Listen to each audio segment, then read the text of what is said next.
that. 750,000 jobs lost this year. Our financial system in turmoil. And John McCain, erratic in the crisis, out of touch on the economy. No wonder his campaign wants to change the subject, turn the page on the financial crisis by launching dishonest, dishonorable assaults against Barack Obama. Struggling families can't turn the page on this economy, and we can't afford another president who's this out of touch. I'm Barack Obama, and I...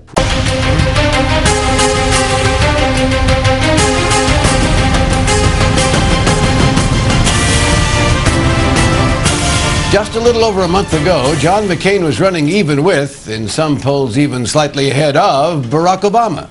But then two apparently game-changing things occurred. McCain chose Governor Sarah Palin as his running mate, which according to the polls isn't working out that well. And in response to the deepening financial crisis, McCain tried a Hail Mary tactic of rushing back to Washington to demonstrate leadership, which didn't work out at all. Now with the financial crisis deepening, at midday, the Dow Jones Industrial Average was down more than 550 points. And with polls showing a further shift toward the Democrats because of this crisis, McCain is trying something else, as outlined publicly on Saturday by one of his advisors, Greg Strimple. Strimple told the Washington Post, quote, "We are looking forward to turning a page on this financial crisis and getting back to discussing Mr. Obama's aggressively liberal record and how he will be too risky for Americans." And sure enough, Governor Palin has fallen to the task with a will in attempting to raise grave doubts about Senator Obama's character. Now, it turns out one of his earliest supporters is a man named Bill Ayers. And according to the New York Times, he was a domestic terrorist and part of a group that, quote, launched a campaign of bombings that would target the... So the McCain camp is playing the association game for all it is worth, whatever it's worth. But inspecting the other guy's pals is a double-edged moose hunting sword. If your vice presidential nominee has spent years palling around with fringe Alaskans who are pushing to secede from the United States. According to a brand new story on Salon.com, Sarah Palin's ties to the fringe Alaska Independence Party are deeper than previously reported. Want to know what the party's founder, Joe Vogler, was all about? Try these quotes. Quote, "I'm an Alaskan, not an American. I've got no use for America or her damned institutions." That's one from the party's website. From a 1991 interview, quote, "The fires of hell are frozen glaciers compared to my hatred for the American government. Wow. And I won't be buried under their damn flag." Now, in the same way Barack Obama was not a member of the Weather Underground, Sarah Palin was never a member of the Alaska Independence Party. However, non-member Palin has attended party conventions, has addressed the convention as recently as this year in 2008, saying, quote, "Keep up the good work." Does that constitute palling around? Is there more to this story? Joining us now is Max Blumenthal, a fellow at the Nation Institute. He has just reported and written a brand new story about Palin's connections to the Alaska Independence Party for Salon.com. Max, thanks for joining us. Yeah, great to be here. For people unfamiliar with Alaska politics, what's the Alaska Independence Party all about? Is there anything in the politics of the lower 48 to compare them to? There is. In the lower 48, there's a neo-Confederate secessionist movement that reveres the Confederacy, the lost cause, and they are intimately linked with the Alaskan Independence Party. So is the Constitution Party, a theocratic party that wants to put the United States under the control of biblical law. The Alaskan Independence Party, since it was founded by Joe Vogler, has been a haven for anti-government extremists, anti-government militia members, and conspiratorial figures who believe that the United States government plans to implement a new world order.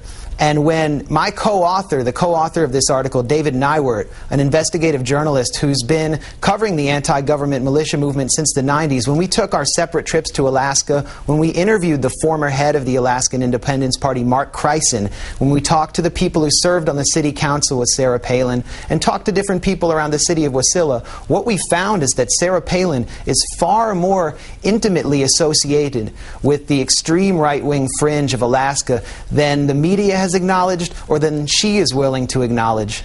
Well, how strong are those connections, and how are they made manifest? I mean, I know that she was close with that former chair of the party who you interviewed when she first got into politics, but what are the exact connections between her and this group?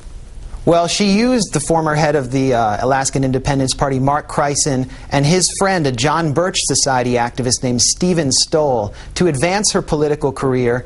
And then once she was elected mayor and then governor, she used her position to advance their agenda on a local and state level, and she sought to reward them with plum political appointments. For example, the guy I just mentioned, Stephen Stoll, he's known around Wasilla as Black Helicopter Steve. That's because there's a rumor that he had taken several high-powered automatic weapons and wrapped them in plastic and buried them in his front yard in expectation of the federal government bringing on the New World Order. He wanted to be ready. These characters used to hold regular protests outside the office of Sarah Palin's predecessor, John Stein, and when she declared her campaign against him, at their urging, they demanded that he produce a marriage certificate proving that he was legally married to his wife. So they were creating the negative backscatter in Sarah Palin's mayoral campaign. Steve Stoll donated $1,000 to Sarah Palin's mayoral campaign, and as soon as she became mayor, she sought to appoint Steve Stoll to the city council seat that she had just vacated. This appointment was blocked by a city council member me and David Nyworth interviewed named Nick Carney because he considered Steve Stoll a, quote, violent influence. John Stein, the former mayor, said, and I'm paraphrasing here, that Steve Stoll is the kind of guy who, if he disagreed with you, would take you out in the parking lot and beat you up. People around Wasilla consider this character a menacing and extreme figure, but Sarah Palin sought to appoint him to city council. Max Blumenthal, fellow at the Nation Institute, contributor to Salon.com. We'd advise our listeners or our viewers who are interested in checking out more about this to check out Max's very detailed article at Salon.com about these associations today. Thanks, Max. Thanks for joining us. Yeah, thanks for having me.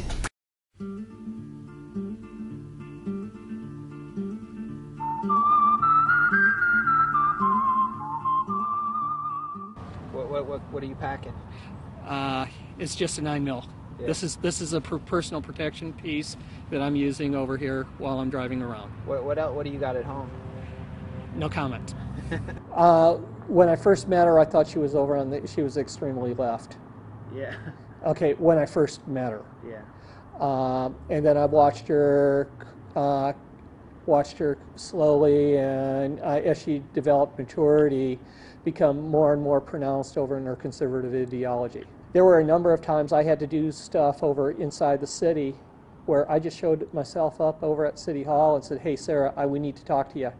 And I think there was only one time where I was not able to talk to her, and that was because she was over in some other meetings on there, but any other time the door was open. I consider her a friend. Some of the issues that I have worked personally with on Sarah was moving the state legislature, moving the capital, limiting property taxes, and banning the Alaska state government's use of permanent fund dividends. Sarah has never been a member of the AIP. Todd has. Todd has, but so is, if you look at the membership rolls, most of rural Alaska has. The Alaskan Independence Party has got links over to almost every independence-minded movement in the world. Really? And Alaska is not the only place that's talking about separation. There's at least 30 different states that are talking about some type of form of independence.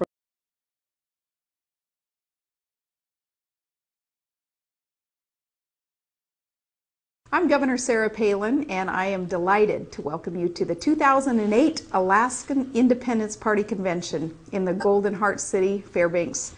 Your party plays an important role in our state's politics. I've always said that competition is so good, and that applies to political parties as well.